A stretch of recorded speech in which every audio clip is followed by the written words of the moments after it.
that is called regression and correlation.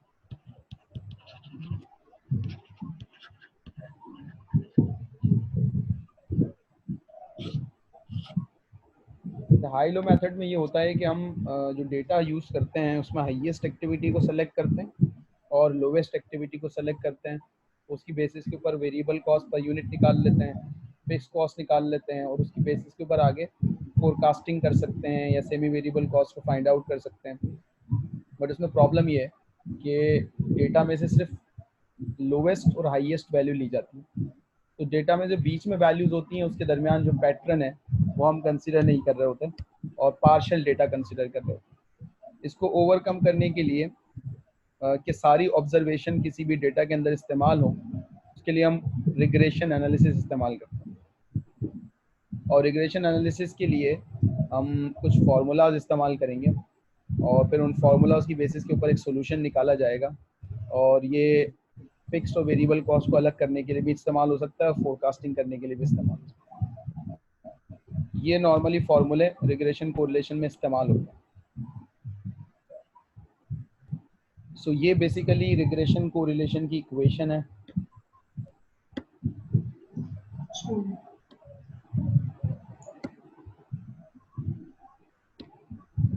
One minute,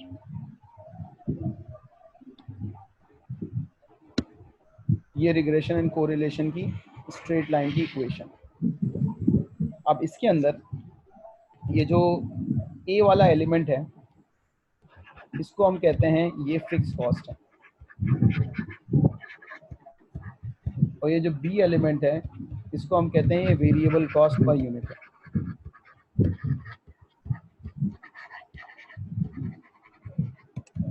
so y हो गई total cost, ए हो गई फिक्स कॉस्ट, बी हो गई वेरिएबल कॉस्ट और ये x जो है ये हो गया नंबर ऑफ यूनिट्स। तो अगर मुझे ए और बी की वैल्यू पता लग जाए तो मैं फिर क्या कर सकता हूँ, नंबर ऑफ यूनिट चेंज करूंगा तो हमारे पास उसकी टोटल कॉस्ट आ जाएगी। अब ए और बी, सर आपकी आवाज बहुत ज्यादा कट रही है।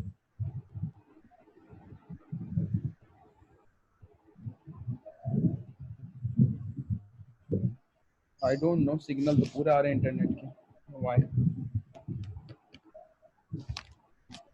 आप अपनी तरफ का मेरा इंटरनेट इंटरनेट चेक करें, मेरी तरफ सिग्नल का कोई इशू नहीं आ रहा।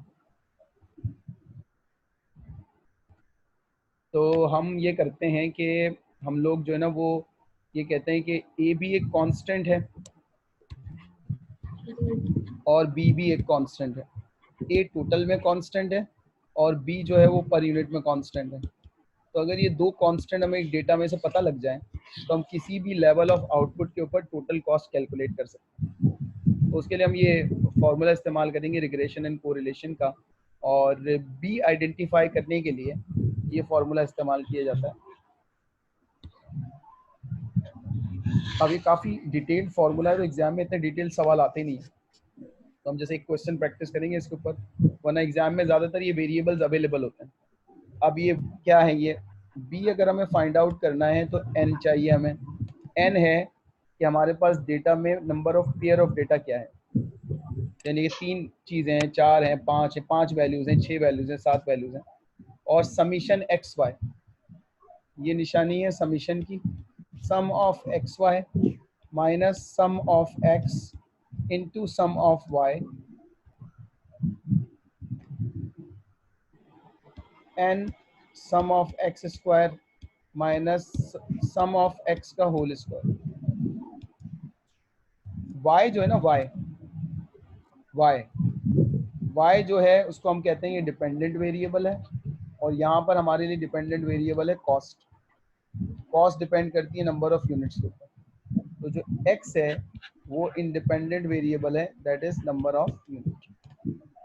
तो अगर हमें x और y के वेरिएबल्स पता लग जाएं तो रिग्रेशन की ये इक्वेशन लगाकर हम उसके ऊपर a और b की वैल्यू फाइंड आउट कर सकते हैं एंड फिर अकॉर्डिंगली हम क्या कर सकते हैं, अकॉर्डिंगली हम जो है वो प्रिडिक्ट कर सकते हैं कि किसी भी गिवन लेवल के ऊपर हमारे टोटल कॉस्ट क्या होगी। बस मैं एक डेटा ले लेता हूँ। दो वेरिएबल्स का। सो माय एंट्री, ये एक डेटा है दो वेरिएबल्स का। अब इसके अंदर दो वेरिएबल है, एनुअल एक्सपेंडिचर और सेल्स रेवेन्यू, एडवर्टाइजिंग एक्सपेंडिचर और सेल्स रेवेन्यू। सो एडवर्टाइजिंग एक्सपेंडिचर और सेल्स रेवेन्यू में एक डिपेंडेंट वेरिएबल है और दूसरा इंडिपेंडेंट वेरिएबल। तो हम ये कह सकते हैं कि एडवर्टाइजमेंट इज इंडिपेंडेंट वेरिएबल और sales is dependent variable.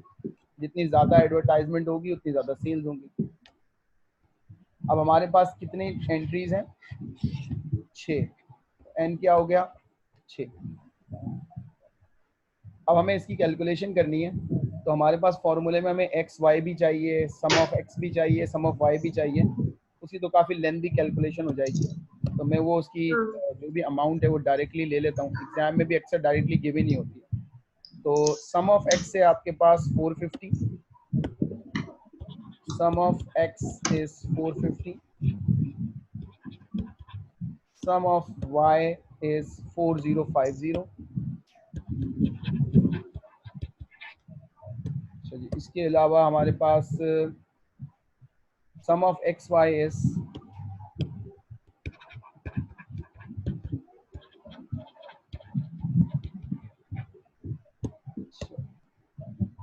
X square, हमारे पास जो है वो है 38,300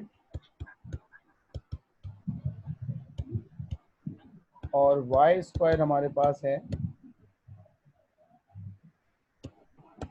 2849,300। ये डेटा हमें टोटल सपोज कर लें बना बनाया मिल गया।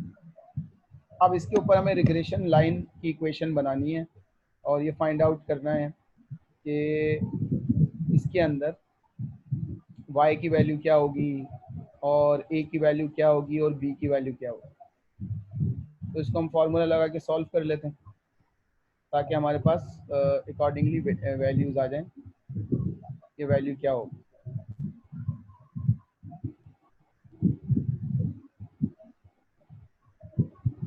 सो लेट्स फाइंड आउट कि b क्या होगा। सो b फाइंड आउट करने के लिए ऊपर हमने फॉर्मूला लगाया था and that formula was b is equal to n summation x Y minus summation x summation y n summation x square minus summation x का होल स्क्वायर। ये फॉर्मूला मैं यहाँ अप्लाई कर देता हूँ b फाइंड आउट करने के लिए। n हो गया 6। अच्छा, इसमें समीशन एक्स वाई चाहिए, तो समीशन एक्स वाई हमारे पास था 326,500 माइनस, अब समीशन एक्स चाहिए 450, समीशन वाई चाहिए 4050। ये न्यूमरेटर आ गया। उसके बाद नीचे हमें चाहिए फॉर्मूले के accordingly n summation x square. So हमने डिवाइड कर दिया n 6 summation x square.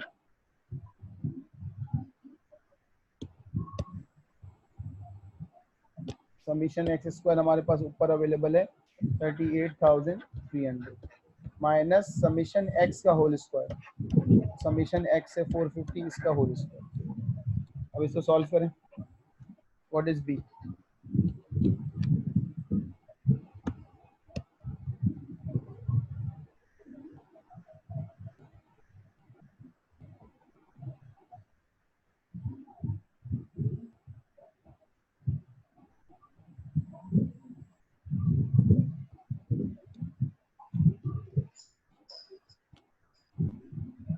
Five answer आना चाहिए।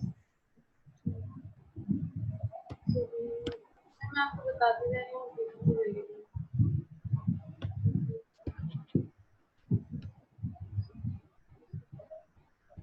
195900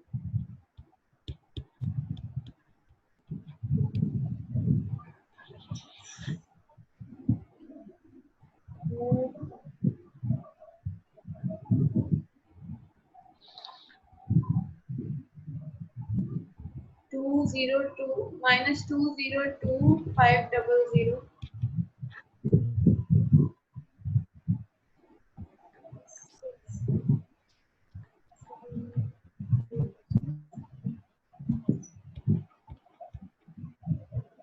2 229800। ऊपर वाली जो वैल्यू है वो है summation x into summation y। तो 4050 इंटू 450, ये वैल्यू कुछ और आ रही है।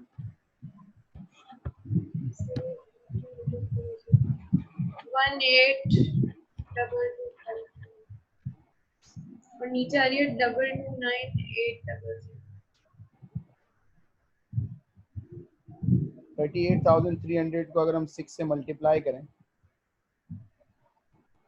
तो ये बनता है 229,800।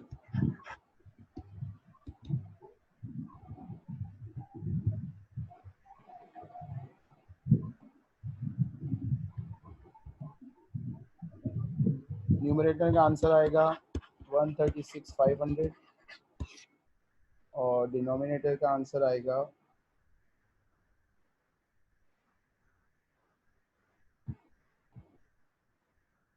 27,300।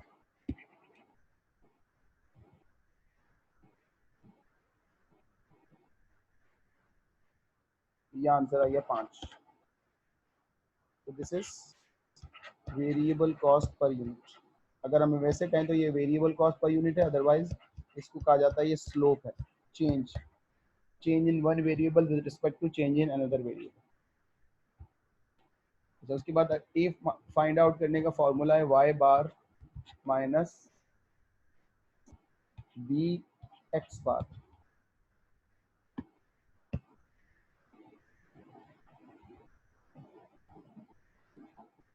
तो ए निकालने के लिए वाई बार होता है समेशन y अपॉन n और x बार होता है समेशन x अपॉन n। ये डेटा हमारे पास ऊपर अवेलेबल था। सम ऑफ y हमारे पास था 4050, सो 4050 डिवाइडेड बाय 6 और सम ऑफ x हमारे पास था 450, सो 450 डिवाइडेड बाय 6 ये निकालना।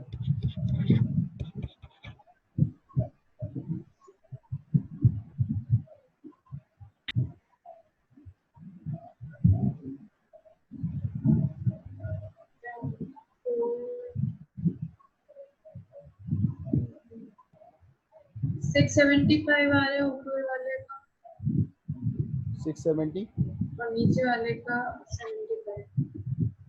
कितना आ रहा है 675। 75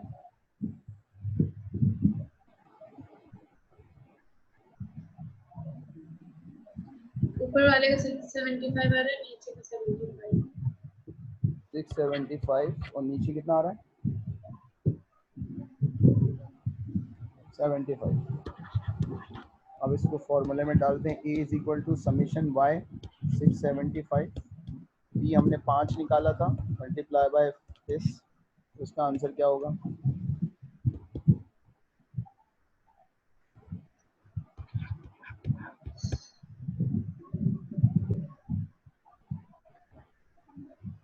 375। ये ए आ गया। तो हमारी जो इक्वेशन बनी वो बनी ए प्लस बी एक्स। तो उसमें y हमें नहीं पता, a हमें पता है 300, b हमें पता है 5x। ये हमारी इक्वेशन है। इसका मतलब ये है कि हम x की जगह कोई भी वैल्यू रखेंगे तो हमें गिवन लेवल ऑफ x के ऊपर y पता लग जाएगा। ओरिजिनल डेटा जो हमारे पास अवेलेबल था उसमें x की वैल्यू हमारे पास कम से कम थी 30 और ज़्यादा से ज़्यादा थी 120। तो अब अगर ये हमें ये फाइंड आउट करना जाए कि 1,50,000 का एक्सपेंडिचर अगर किया जाए तो उस पर सेल्स क्या होंगी। If advertisement expenditure is 150, then what would be the sale?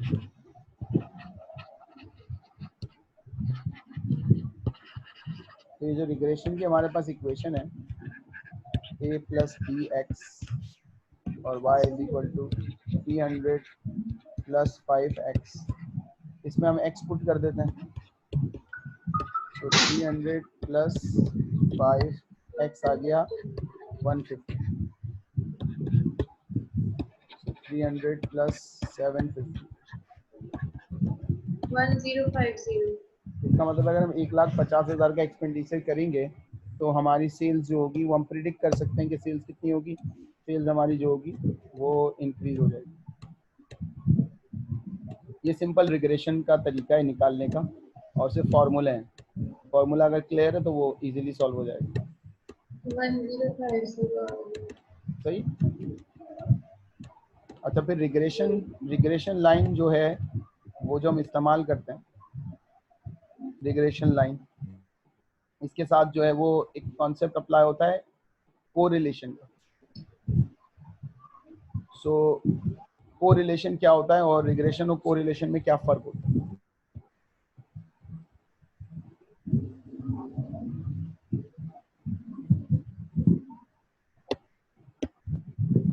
So next is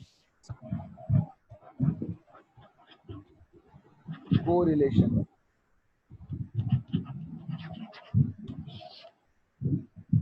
correlation हमें ये बताता है कि दो वेरिएबल के दरमियान जो रिलेशनशिप अभी ऊपर हमने आइडेंटिफाई किया है, कोरिलेशन ये बताता है कि दो वेरिएबल के दरमियान जो रिलेशनशिप है उसमें रिलेशनशिप कितना स्ट्रॉन्ग है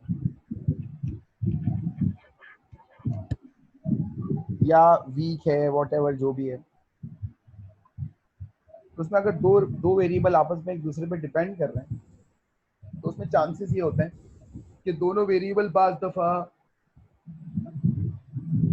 एक साथ मूव करते हैं, दोनों वेरिएबल बाज़ दफ़ा जो है ना वो अपोजिटली मूव करते हैं। तो हम ये देखेंगे कि जो कोरिलेशन कौन कौन सा हो सकता है। एक हो सकता है परफेक्ट पॉजिटिव कोरिलेशन,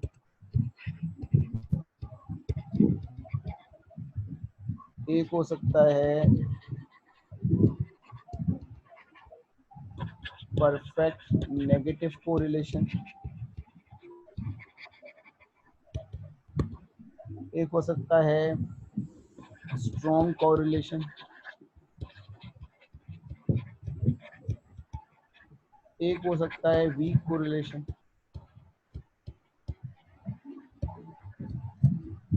तो कोरिलेशन हमें ये बताता है कि अगर एक वैल्यू मूव करती है या अगर for example x axis move करता है तो वाई एक्सिस किस डायरेक्शन में मूव करेगा। या हम ये कहते हैं कि डिपेंडेंट वेरिएबल जो है वो एक्स एक्सिस वाले वेरिएबल पे, इंडिपेंडेंट वेरिएबल पे कितना ज़्यादा रिलाई करता है। तो जितनी ज़्यादा कोरिलेशन होगी, कोरिलेशन जितनी अच्छी होगी, परफेक्ट की तरफ होगी, उससे पता लगता है कि फोरकास्टिंग उतनी ज़्यादा रिलायबल होगी। पता कैसे चलेगा परफेक्ट है, क्लोज है, स्ट्रॉन्ग है? तो हम कोएफिशिएंट ऑफ कोरिलेशन कैलकुलेट करते हैं।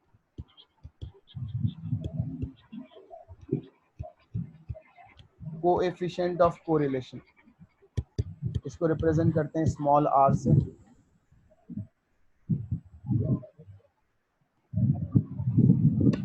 इसका जो आंसर आता है वो -1 से लेकर +1 के दरमियान आता है, 0 सेंट्रल वैल्यू।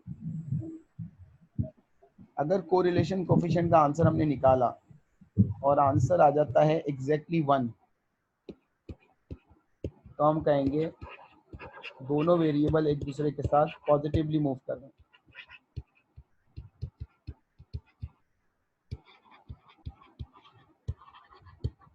इसकी इंटरप्रिटेशन ये होगी कि अगर एक वेरिएबल में 100% का चेंज आता है तो दूसरे वेरिएबल में भी इंक्रीज होगा और 100% का चेंज आएगा। इसका मतलब ये हुआ कि अगर सेल्स और एडवर्टीजमेंट के दरमियान परफेक्ट पॉजिटिव कोरिलेशन है तो हम ये कहेंगे कि अगर आप 100% सेल्स बढ़ाएंगे और एडवर्टीजमेंट बढ़ाएंगे तो 100% सेल्स रेवेन्यू बढ़ जाएगी।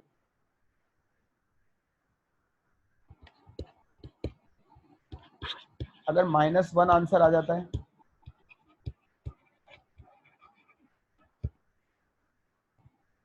जी, तो अगर -1 आ जाता है तो हम कहेंगे परफेक्ट नेगेटिव कोरिलेशन है और दोनों वेरिएबल एक दूसरे से ऑपोजिटली चलते हैं। अगर एक वेरिएबल इंक्रीज होगा तो दूसरा वेरिएबल डिक्रीज होगा। तो पॉजिटिव कोरिलेशन ये बताती है कि दोनों वेरिएबल के दरमियान डायरेक्ट रिलेशनशिप है, और नेगेटिव कोरिलेशन ये बताता है कि दोनों वेरिएबल के दरमियान इनवर्स रिलेशनशिप। अब इसके दरमियान, अगर इसके दरमियान मसला आंसर आता है फॉर एग्जांपल 9 आंसर आ जाता है 0.9, तो हम कहेंगे स्ट्रॉन्ग कोरिलेशन है, पॉजिटिव स्ट्रॉन्ग कोरिलेशन है। तो ये कोरिलेशन की स्ट्रेंथ होती है जिसको देखकर हम अपना आंसर जज करते हैं कि दो वेरिएबल जितने ज़्यादा कोरिलेटेड होंगे, चाहे वो पॉजिटिव हो या नेगेटिव, हमें उनके बारे में फोरकास्टिंग करने में आसानी हो जाती है। कोफिशिएंट ऑफ कोरिलेशन निकालने के बाद हम एक और चीज़ निकालते हैं which is called coefficient of determination.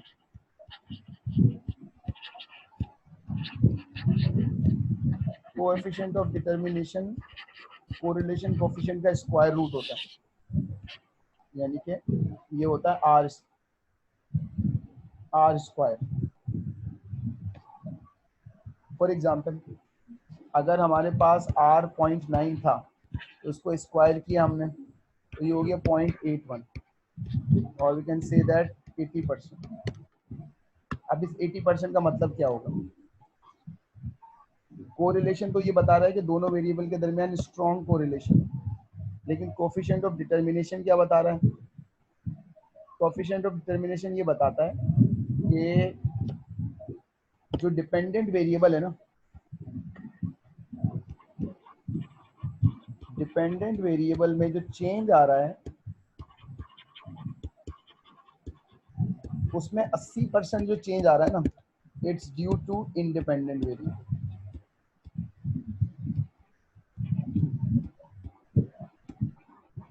और बाकी जो 20% वाला एलिमेंट है जो डिपेंडेंट वेरिएबल को चेंज कर रहे हैं, वो ये फैक्टर नहीं है, वो आपका अदर फैक्टर है, वो कुछ भी और भी हो सकता है। इसका मतलब ये हुआ कि अगर सेल्स रेवेन्यू मेरा डिपेंडेंट वेरिएबल है और एडवर्टाइजमेंट का आंसर आता है 81%, तो हम उसको इंटरप्रेट ऐसे करेंगे कि जितनी भी हम एडवर्टाइजमेंट बढ़ाएंगे, रेवेन्यू के ऊपर इम्पैक्ट एडवर्टाइजमेंट का 81% पड़ता है, तो 19% जो इम्पैक्ट आ रहा है रेवेन्यू पे, वो कहीं और से आ रहा है। तो इससे हमें फायदा क्या होगा?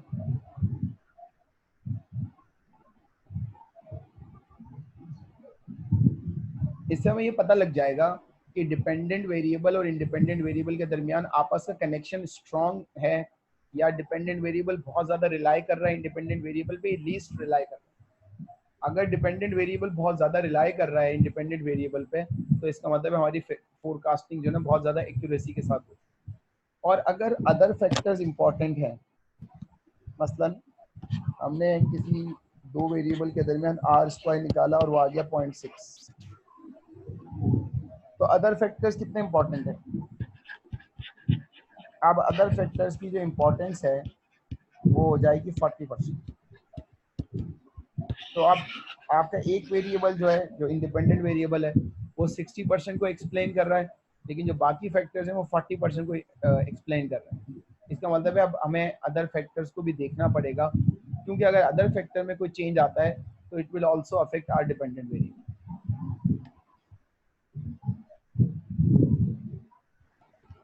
अच्छा, बहुत ज़्यादा कैलकुलेशन साइड पे जाने की ज़रूरत नहीं है रिग्रेशन कोरिलेशन की, क्योंकि ये सर्टिफिकेट लेवल के ऊपर एग्जामिनेबल हो चुका है, तो एग्जामिनर इसकी बहुत ज़्यादा कैलकुलेशन पे नहीं जाता। अगर जाएगा भी तो वो बेसिक रिग्रेशन के फॉर्मूले पूछ सकता है। लेकिन अगर कोरिलेशन कोफिशिएंट निकालना है तो मैं फॉर्मूला बता देता हूँ उसको, इन केस कभी याद हो।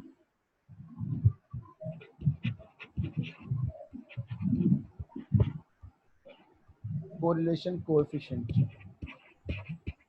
तो इसका फॉर्मूला बनेगा, इसको रिप्रेजेंट करेंगे स्मॉल r से, और इसका फॉर्मूला बनेगा n summation x Y minus summation x into summation y whole divided bye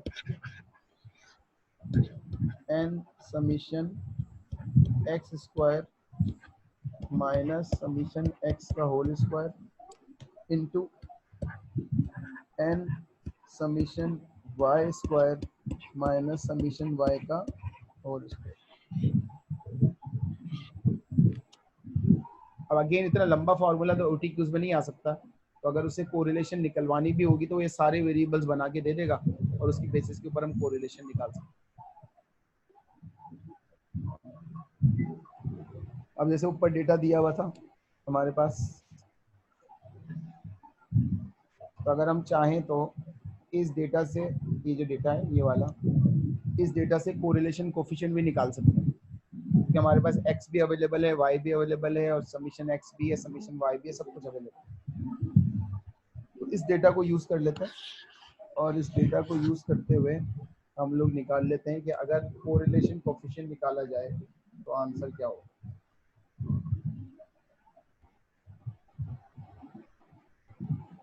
तो इसमें ये फॉर्मूला लगाएंगे। इसमें ये कोरिलेशन कोफिशिएंट का फार्मूला लगा देंगे जो कि तकरीबन रिग्रेशन वाला फार्मूला ही है, थोड़ा सा डिफरेंट है। तो ये फार्मूला लगाने से पहले हमें पता है कि न्यूमरेटर तो वही है ना, सेम न्यूमरेटर तो सेम है, तो न्यूमरेटर का आंसर तो हमारे पास मौजूद है 1,13,65,000 ऊपर वाले का। ये तो मैं एज इट इज ले लेता हूँ।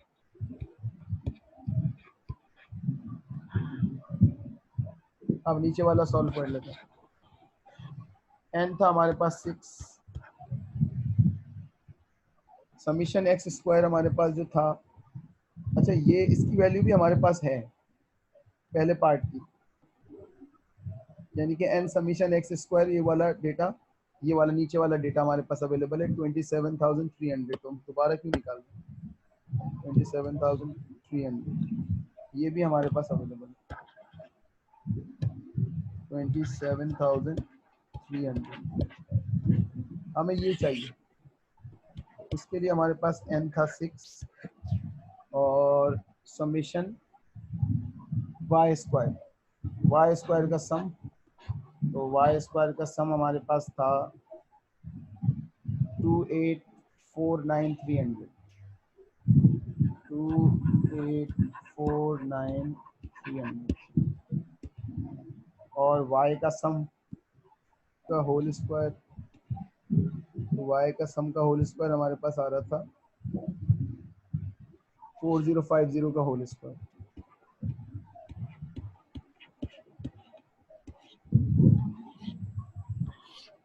अब निकालें इसको क्या आंसर आता है। सर फॉर्मूला चला गया।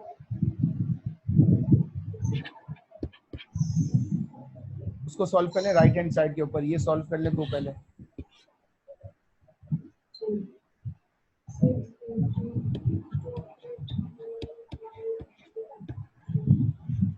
वन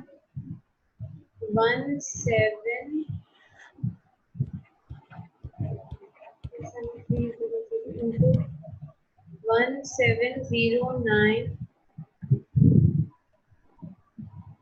5800, ये 6 into 2849,300 1017 17,095,800 और minus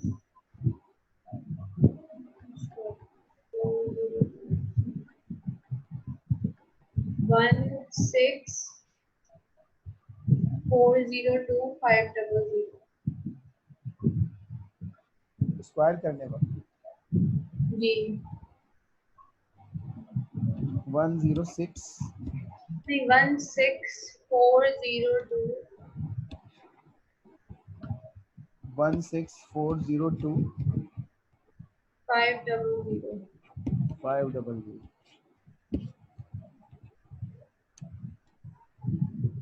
अब इसे वन बाय वन सॉल्व कर लें, पहले डिनोमिनेटर को सॉल्व कर लें, नीचे वाली वैल्यूज को। 7,300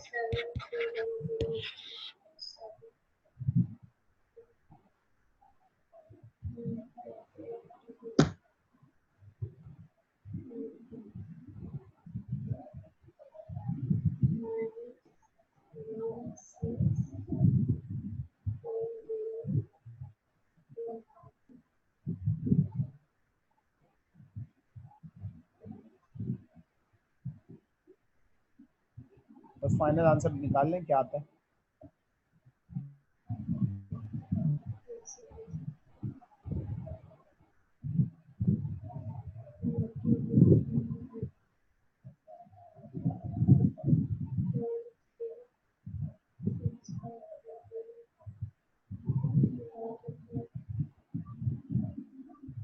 0.199। 0.199 फाइन। अच्छा ये कंफर्म नहीं कर सकता मैं ये सही है गलत, तो आंसर नहीं है 0.199। चलिए एज्यूम कर लेते सही है, तो इसका मतलब बहुत वीक कोरिलेशन है।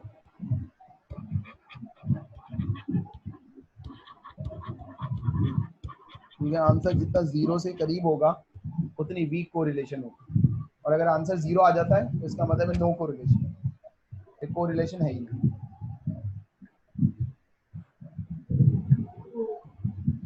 तो ये रिग्रेशन कोरिलेशन की डिस्कशन हो गई कंप्लीट।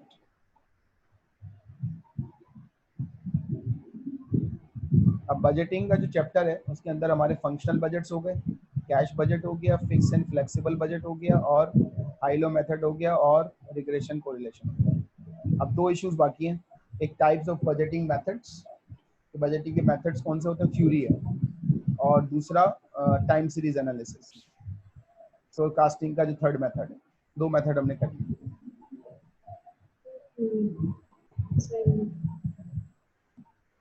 सही, चलिए फिर हम इसको यहाँ पे ब्रेक लगा देते हैं और फिर सब्सिक्वेंटली डिस्कशन